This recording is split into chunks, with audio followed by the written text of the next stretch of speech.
കൂട്ടുകാരി സുഗമോദേവിയിൽ ഒടുവിൽ മകൾ സത്യങ്ങൾ അറിഞ്ഞ് അമ്മയ്ക്കൊപ്പം യാത്രയാകുന്ന നിമിഷങ്ങൾ തന്നെ.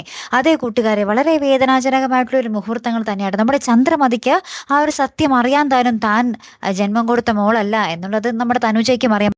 പക്ഷേ നമ്മുടെ തനുജയുടെ യഥാർത്ഥ അമ്മയെ നമ്മുടെ ചന്ദ്രമതി തിരിച്ചറിഞ്ഞിട്ട് പോലും വിട്ടുകൊടുക്കാൻ പറ്റാത്തൊരു സ്ഥിതിയിലായി നമ്മുടെ ചന്ദ്രമതി. തനുജാണെങ്കിൽ സ്വന്തം അമ്മയായിട്ട് കരുതുന്നതും സ്നേഹിക്കുന്നതും ആ ഒരു പരിഗണന കൊടുക്കുന്നതും ബഹുമാനിക്കുന്നതും ഒക്കെ നമ്മുടെ ചന്ദ്രമതിയാണ്. ഇനി വേറൊരമ്മ എനിക്ക് വേണ്ട, എനിക്ക് ഈ അമ്മ മതി എന്ന് പറഞ്ഞ് നമ്മുടെ തനുജ നമ്മുടെ ചന്ദ്രമതിയെ കെട്ടിപ്പിടിക്കുന്നുണ്ട്. അവിടേക്ക് നിസ്സഹായിയായി ആ ഒരു സത്യങ്ങൾ വെളിപ്പെടുത്താൻ സാധിക്കാതെ നിൽക്കുന്ന ഒരു രംഗങ്ങൾ തന്നെയാണ് നമുക്ക് കാണുവാൻ സാധിക്കുന്നത്, അല്ലേ? പക്ഷെ എപ്പോഴെങ്കിലും നമ്മുടെ മേരി തോമസ്, അതിന് പിന്നാലെ നമ്മുടെ തനുജ മേരി തോമസിനെ കാണാനും ചെല്ലുന്നുണ്ട്. ഇനി അവിടെ വെച്ച് നമ്മുടെ മേരി തോമസ് എങ്ങാനും തനുജ തന്റെ മകളാണ് എന്ന് വെളിപ്പെടുത്തുമ്പോൾ നമ്മുടെ തനുജയുടെ പ്രതികരണം എങ്ങനെയായിരിക്കും? നമ്മുടെ അമ്മയ്ക്കൊപ്പം നമ്മുടെ മേരി തോമസിനൊപ്പം പോകുമോ നമ്മുടെ തനുജ? അല്ലെങ്കിൽ എനിക്ക് മേരി തോമസ് ഇങ്ങനെ ഒരു അമ്മയെ വേണ്ട എന്നും പറഞ്ഞ് നമ്മുടെ ചന്ദ്രമതിയുടെ കൂടെ തന്നെ ആയിരിക്കുമോ ഇനിയുള്ള കാലം മുഴുവനും, അല്ലെ?